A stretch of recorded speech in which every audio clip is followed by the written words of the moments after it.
পড়াশোনার যাতে রেজাল্টটা ভালো হয়, আপনার সন্তান যাতে পড়াশোনামুখী হয় সেই উপায়টা আজকে আমি বলবো।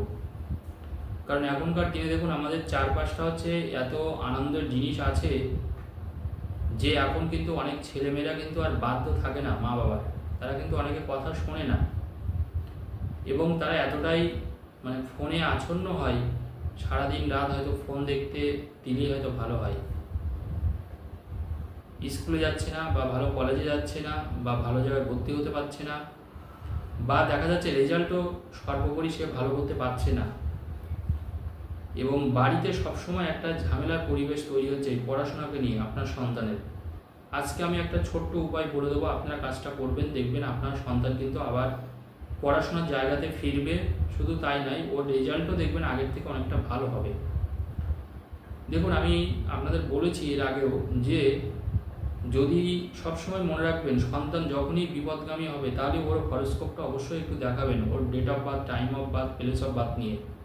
আপনার ছেলের রাশি লগ্ন ধরে ওর রাশি কী, লগ্ন কী, এবং বর্তমানে কোন গ্রহের দশা চলছে, ছেলের বর্তমানে কোন গ্রহের দশা চলছে, কেন এখন ভালো পড়াশোনা করতে পারছে না। অনেকের আবার এই সমস্যাটা আমি খুব লক্ষ্য করেছি যে 3 বছর বা 2 বছর আগে বা 5 বছর আগে খুব ভালো দুর্দান্ত রেজাল্ট করতো, ইদানিং কিন্তু তার আর পড়াশোনার প্রতি কোনো মন নেই। এই ক্ষেত্রে আপনাকে দেখতে হবে যে তার দশাটা কি চলছে। বর্তমানে যদি কোনো খারাপ গ্রহের দশা বা অন্তর্দশা বা প্রত্যন্তর দশা চলে, তাহলে সেই ক্ষেত্রে কিন্তু তার রেজাল্ট কখনো ভালো হবে না, সে পড়াশোনা করতে চাইবে না। তাহলে সেটাকে কিন্তু ঠিক করা যায়। তাহলে এই জায়গায় আগে আপনাকে বুঝতে হবে যে এই সন্তানকে আমাকে সঠিকভাবে পরিচালনা করার জন্য কোন গ্রহকে আমাকে বুস্ট আপ করতে হবে, কোন গ্রহের প্রতিকার করতে হবে। সব ক্ষেত্রে যে দেখুন আমাদের অনেক অনেক টাকা লাগে এমন কিন্তু নয়। আমাদের একটা ধারণা আছে, অনেক জ্যোতিষতান্ত্রিকের কাছে গিয়ে মানুষ তার পড়াশোনার জন্য লক্ষ লক্ষ টাকা খরচ করেছে। আমার কাছে বহু ক্লায়েন্ট বলেছে, স্যার আমি 2 লাখ টাকা খরচা করেছি, আমি 3 লাখ টাকা খরচা করেছি, আমি অনেক পাথর নিয়েছি, স্টোন নিয়েছি, কবজ নিয়েছি, কিন্তু আমার তেমন কিছু হয়নি, আমার সন্তানের কিন্তু রেজাল্ট ভালোভাবে ভালো হয়নি। এরকম কিন্তু বহু অভিযোগ আমি পেয়েছি। তো যাই হোক, তো এই যে জায়গাটা দেখুন, সবসময় যে অনেক টাকা খরচা করলে যে আপনার ছেলের মেয়ের পড়াশোনা খুব ভালো হবে এমন কিন্তু ব্যাপার না। জানবেন অনেক সময় কিন্তু 2 টাকা খরচা করলেও কিন্তু ভালো পড়াশোনা করানো যায়, এটা কিন্তু নিয়ম, এটা কিন্তু নিয়ম। তো আগে আপনি মূল জায়গাটা ধরবেন, সমস্যার মূল জায়গাটা। যে কোনো ভালো মানের জ্যোতিষী যাকে আপনার ভরসা বিশ্বাস হবে, আপনার সৎ মনে হবে, কারণ জানবেন জ্যোতিষশাস্ত্র মিথ্যে না, এটা হাজার হাজার বছরের একটা পুরনো শাস্ত্র। এটা এমন না যে 50 বছর বা 100 বছর আগের শাস্ত্র।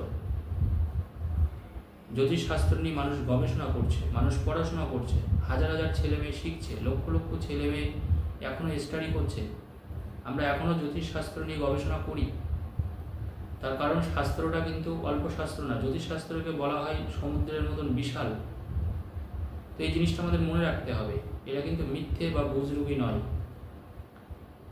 জ্যোতিষশাস্ত্রের অ্যাকচুয়ালি চুলচেরা বিশ্লেষণ এবং গ্রহ নক্ষত্রের পজিশন দেখে কিন্তু মানুষ ভবিষ্যৎবাণী করে থাকেন বা তার সমস্যার কথা বলে থাকেন জ্যোতিষীগণ। তো আপনাকে দেখতে হবে যে আপনার সন্তানের কোন জায়গাটা খারাপ আছে, বা সে কেন পড়াশোনা করতে চাইছে না, বা কেন সে বাজে সঙ্গ বা বাজে আড্ডার দিকে চলে যাচ্ছে ছেলেটা বা মেয়েটা। তো ইনিশিয়ালি সেই ছেলেটাকে আমি একটা টোটকা আপনাদের বলে দিচ্ছি, যাতে সে পড়াশোনার দিকে যায়। আর আপনারাও ওটা করবেন অবশ্যই, অন্তত দেখে নেবেন যে ছেলের গ্রহ নক্ষত্রের পজিশনটা কি, কোনো গ্রহের বাজে দৃষ্টি আছে কিনা,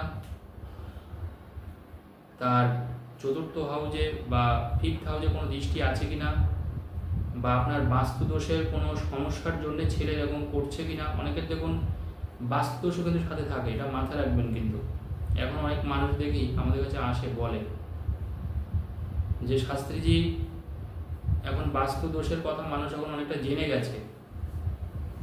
দেখুন বাস্তু একটা বড় ফ্যাক্টর। যাই হোক, আমি ওই বিষয়টা আমি পরে আলোচনা করবো অন্য একদিন। তো আপনারা যেটা করবেন প্রাথমিকভাবে সেটা হলো ছেলে বা আপনার মেয়ে মানে সন্তান, আপনার সন্তান যে ঘরে বিশেষ করে থাকে বা পড়াশোনা করে, যে ঘরে থাকে বা পড়াশোনা করে, সেই ঘরে আপনি একটা রুম স্প্রে দেবেন। হ্যাঁ, সেই ঘরে আপনাকে একটা রুম স্প্রে লাগাতে হবে, ল্যাভেন্ডার, মনে রাখবেন, সন্তানের জন্য। যারা যারা পড়াশোনা করতে চাইছে না বা রেজাল্ট ভালো আসছে না বা খুব ফোন দেখছে বা বাজে কোনো নেশার মধ্যে ছেলে চলে গেছে,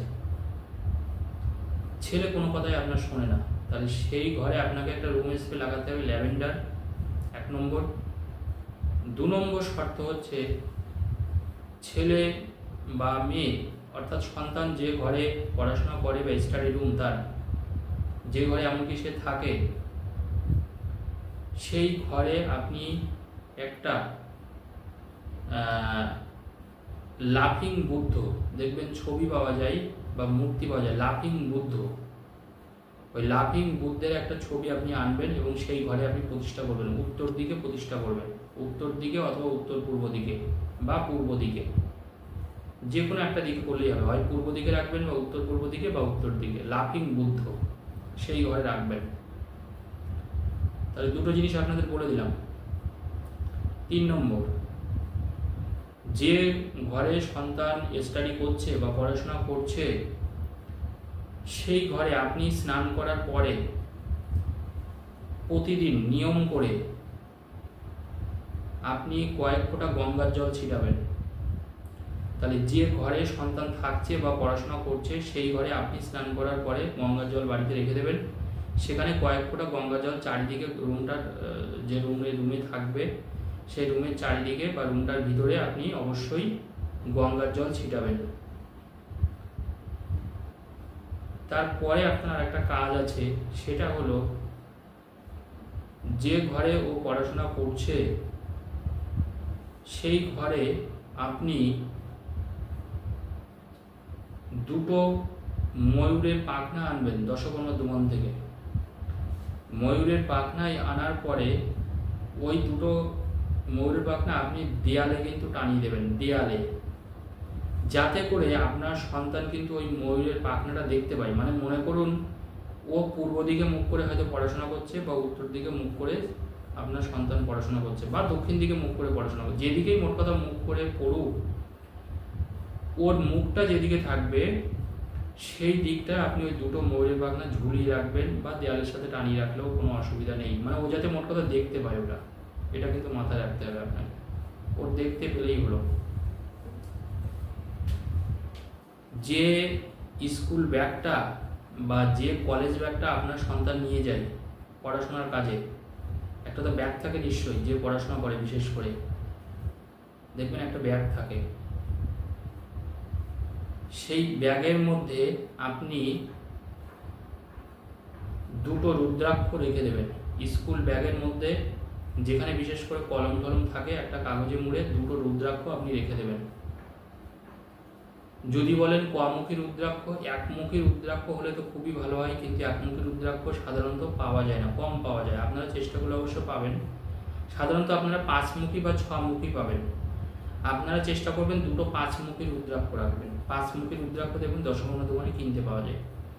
আপনারা 5মুখী মানে 5টা, যে রুদ্রাক্ষের 5টা মুখ আছে সেটাই 5মুখী, ওই 2টো 5মুখী রুদ্রাক্ষ ওর বিশেষ করে যেখানে কলম টলম রাখে সেই জায়গায় যেন টিফিন রাখছে বা খাবার রাখছে সেই জায়গাটা রাখবেন না রুদ্রাক্ষটা। তাহলে এটা কাগজে মুড়ে যেখানে বিশেষ করে কলম বা খাতা রাখছে সেখানে আপনি ওটা রেখে দিন। যদি সম্ভবপর হয়, যদি আপনারা একমুখী রুদ্রাক্ষ পান, সেটা বলে দিই, আপনার সন্তানকে ওটা পরিয়ে দেবেন, গলায় চেন করে বা হার করে আপনি পরিয়ে দেবেন, কোনো অসুবিধা নেই। একমুখী রুদ্রাক্ষ দেখুন আমরা সবাই পড়তে পারি। যদি আপনারা কোথাও বেড়াতে যান, বিশেষ করে পাহাড় অঞ্চলের দিকে, এটা বেশি পাওয়া যায় এবং খুব সস্তায় পাওয়া যায় একমুখী রুদ্রাক্ষ, বেশি দাম না কিন্তু। ওই একমুখী রুদ্রাক্ষ যারা বিশেষ করে দার্জিলিং, গ্যাংটক বা শিলং এইসব জায়গাতে যাবেন, যে কোনো পাহাড়ি অঞ্চল, দেরাদুন, উত্তরাখণ্ড, দেখবেন এইসব জায়গায় খুব অ্যাভেলেবেল দেখবেন এই একমুখী রুদ্রাক্ষ, খুব সস্তায় হয়।